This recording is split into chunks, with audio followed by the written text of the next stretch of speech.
Ayan, so ito po yung aming pupuntahan na nanghihingi po ng konting tulong para makapag-ano po ng gamot.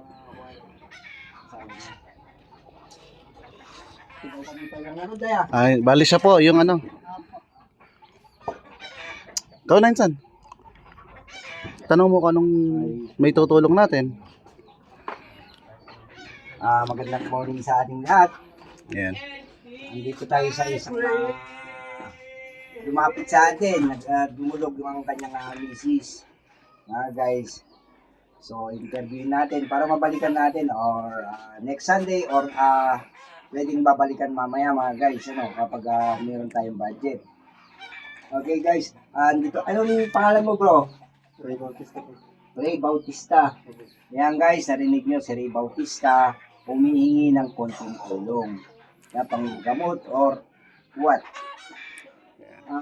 Absat, natin kuwang kata, marikrik nam. Anong nararamdaman mo sa taon mo ngayon? Asan po yung gamot po niya? Yung Ay, Meron pa yung mga gamot natin. Yung reseta ng... yung cellphone mo kaibigan. Tignan natin.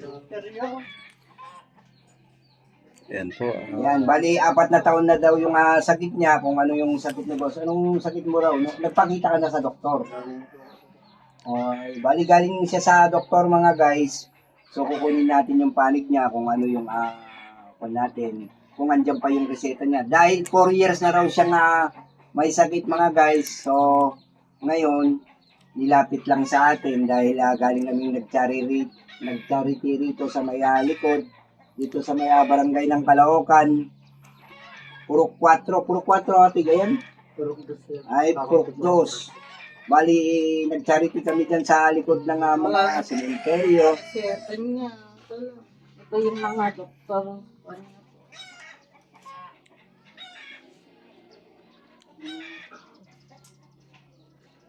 Ito pa yung mga panyas.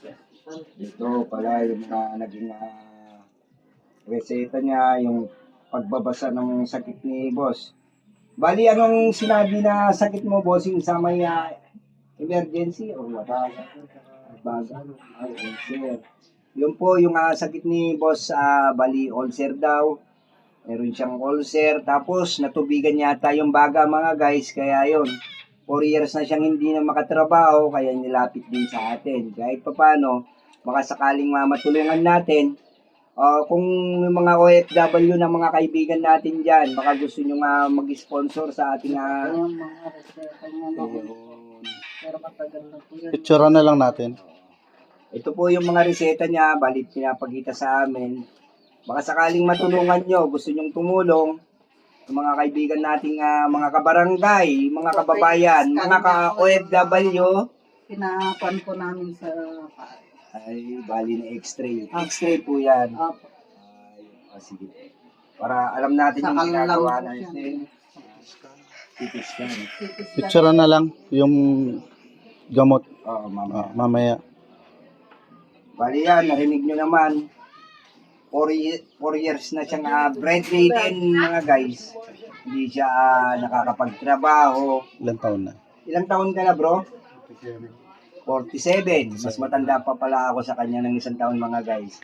So lahat ng mga ka-OFW, mga kabarangay, mga kababayan, sana marinig nyo ang aming dinudulog ng kaibigan nating si Ray Bautista.